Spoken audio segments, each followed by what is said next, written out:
नमस्कार, आप सभी का दिनेश राजवंशी यूट्यूब चैनल पर स्वागत है। आपके लिए ये बहुत ही इम्पोर्टेंट आपको थंबनेल में दिख गया होगा, जीएस और करंट अफेयर्स का इम्पोर्टेंट प्रैक्टिस सेट है। ये प्रारंभ किया है हमने कुछ दिन जो आपके बचे हुए हैं यूपी पुलिस भर्ती एग्ज़ाम के लिए, अपनी वर्दी पक्की करने के लिए, तैयारी को अंतिम रूप देने के लिए जुड़िए इस यूट्यूब चैनल से, जिसमें आपको बहुत ही इम्पोर्टेंट करंट अफेयर्स और जीएस के क्वेश्चन देखने को मिलेंगे। एक बार इस वीडियो को देखिएगा ज़रूर और अपने दोस्तों तक शेयर ज़रूर कीजिएगा, जिससे उन तक भी ये जानकारी पहुंच सके। लीजिए आपके सामने आज की वीडियो का पहला प्रश्न। प्रश्न कह रहा है, अखिल भारतीय स्तर पर गांधी जी का पहला आंदोलन कौन सा था? खेड़ा सत्याग्रह, चंपारण सत्याग्रह, असहयोग आंदोलन और सविनय अवज्ञा आंदोलन। ऐसे प्रश्न आपके यूपी पुलिस भर्ती या यूपी ट्रिपल एससी आयोग के कोई भी पेपर हों, सभी में देखने को मिलते हैं। तो बताइएगा, कमेंट बॉक्स में जाइएगा फटाफट और आंसर दीजिएगा। अखिल भारतीय स्तर पर पूछा है, ध्यान रखना, गांधी जी का पहला आंदोलन पूछा गया है। तो गांधी जी ने अखिल भारतीय स्तर पर आंदोलन किया था असहयोग आंदोलन। अपने दिमाग को तरोताज़ा रखिए, ध्यान से देखिएगा। आंसर क्या है आपका? असहयोग आंदोलन, जो आपका 1 अगस्त 1920 से प्रारंभ हुआ था। आपको याद होगा अखिल भारतीय, लेकिन आप गए कहाँ होंगे? चंपारण में आंसर। लेकिन गलत क्यों हुआ वो? क्योंकि ये अखिल भारतीय स्तर पर, यानी एक पूरे भारत देश के स्तर पर, बड़े स्तर पर, ये एक लोकल यानी एक क्षेत्रीय स्तर पर थे आंदोलन के। तो आंसर इसलिए आपका असहयोग आंदोलन।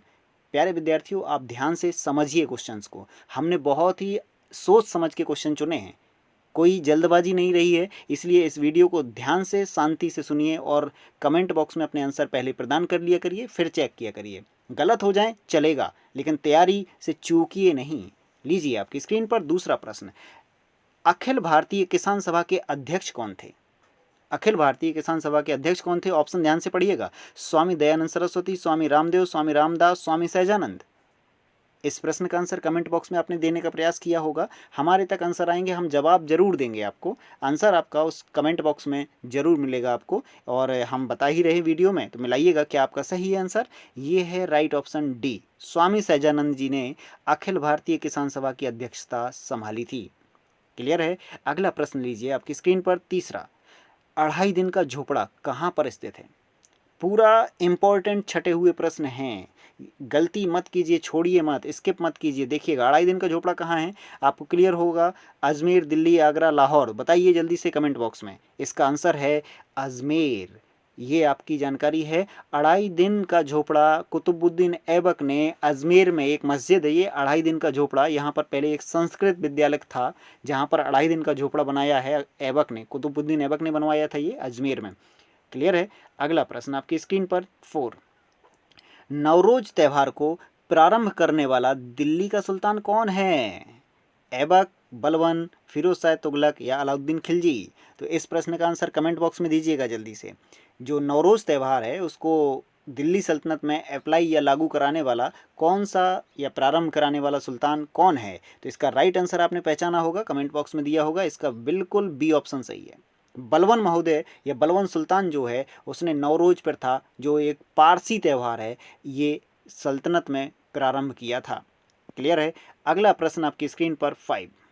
सर्वाधिक मंगोल आक्रमण, ये बहुत ही इंपॉर्टेंट क्वेश्चन है, देखिएगा। सर्वाधिक मंगोल आक्रमण किस सुल्तान के समय हुए थे? अलाउद्दीन खिलजी, बलवन, इल्तुतमिश या मोहम्मद बिन तुगलक? प्लीज़ आपसे एक रिक्वेस्ट है, कमेंट बॉक्स में लिखना जरूर सीखिए, या अपनी कॉपी पेन उठाइए और उसमें आंसर लगाइए कि हमारा ये है, और हम जब आंसर बताएं तो मिलाइएगा। दिमाग थोड़ा सा विस्तार लेगा आपका। दिमाग में प्रैक्टिस जरूर करिए, बार बार प्रैक्टिस करेंगे तब पेपर में उसका रिजल्ट आपको देखने को मिलता है। तो प्रैक्टिस से हमेशा नॉलेज वालों को हराया जा सकता है।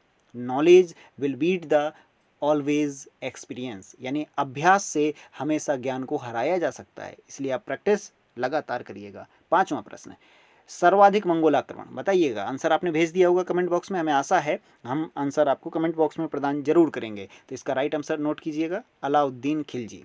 सर्वाधिक मंगोल आक्रमण पूछा गया है, सबसे अधिक 27 बार अलाउद्दीन खिलजी के समय आक्रमण हुए थे मंगोल। क्लियर है? तो सर्वाधिक आक्रमण इनके समय हुए थे, जबकि पहली बार हुआ था अलाउद्दीन इल्तुतमिश के समय, पहला आक्रमण हुआ था। क्लियर है? यहाँ सर्वाधिक बार पूछा है, 27 बार आक्रमण हुआ था। अगला प्रश्न आपकी स्क्रीन पर 6। थट्टा विद्रोह दबाते समय किस सुल्तान की मृत्यु हो गई थी? थट्टा विद्रोह आपने सुना होगा, अलाउद्दीन खिलजी, बलवन, इल्तुतमिश या मोहम्मद बिन तुगलक? इसका राइट ऑप्शन भेजिएगा फटाफट, या आपने नोटबुक में नोट डाउन कर लिया होगा। इसका राइट विकल्प है मोहम्मद बिन तुगलक। ठट्टा विद्रोह दबाते समय इसकी मृत्यु हो गई थी। तो क्लियर है 6 प्रश्न का आंसर। अगला प्रश्न आपकी स्क्रीन पर, हजार खंभा यानी 1000 स्तंभों का महल किस सुल्तान ने निर्मित कराया था? यानी 1000 स्तंभों वाला महल बताइए कहाँ पर है और ये किसने निर्मित कराया था? 7वें प्रश्न का आंसर आपने नोट किया होगा। इसका राइट विकल्प है पहला, अलाउद्दीन खिलजी। ये इंपॉर्टेंट हैं क्वेश्चन, सभी आप पहचान पा रहे होंगे। 1000 स्तंभ वाला महल दिल्ली में है, अलाउद्दीन खिलजी ने बनवाया था। क्लियर है। अगला प्रश्न आपकी स्क्रीन पर 8, विमानन शैली को और किस नाम से जाना जाता है? जो विमानन शैली है यानी मंदिर निर्माण कला है, वो बताइएगा विमानन शैली का एक अन्य नाम क्या है? नागर, द्रविड़, अमरावती या बेसर? पहचान लिया होगा आंसर, लिख लिया होगा, कमेंट बॉक्स में भेज दीजिएगा या लिख लीजिएगा। ये है राइट विकल्प, नोट कीजिएगा, द्रविड़ शैली। द्रविड़ शैली दक्षिण भारत में बनाने वाली मंदिर की एक शैली है। इसी को कहते हैं विमानन, यानी विमान जैसा ऐसे ऐसे ऐसे ऐसे देखा होगा, बहुत बड़ा होता है मंदिर, ऐसे ऐसे एक द्वार बनता है, ऐसे बड़ा गोपुरा जैसा बनता है, ऐसे कला अपनी देखी होगी। ये विमानन शैली है जिसे दक्षिण शैली या द्रविड़ भारत की शैली बोला जाता है। अगला प्रश्न 9 आपकी स्क्रीन पर, रायचूर द्वाब संघर्ष किन वंशों के बीच हुआ था? बहुत ही इंपॉर्टेंट हिस्ट्री का प्रश्न है ये। रायचूर द्वाब या संघर्ष जो है ये 200 वर्षों तक चला था। कितने साल चला था? 200 साल तक चला था। तो ये वंश पहचानिए, बहमनी और दिल्ली सल्तनत, बहमनी और तुगलक, विजयनगर और दिल्ली सल्तनत, या विजयनगर और बहमनी? राइट ऑप्शन नोट कीजिएगा, इसका विकल्प नंबर डी सही है।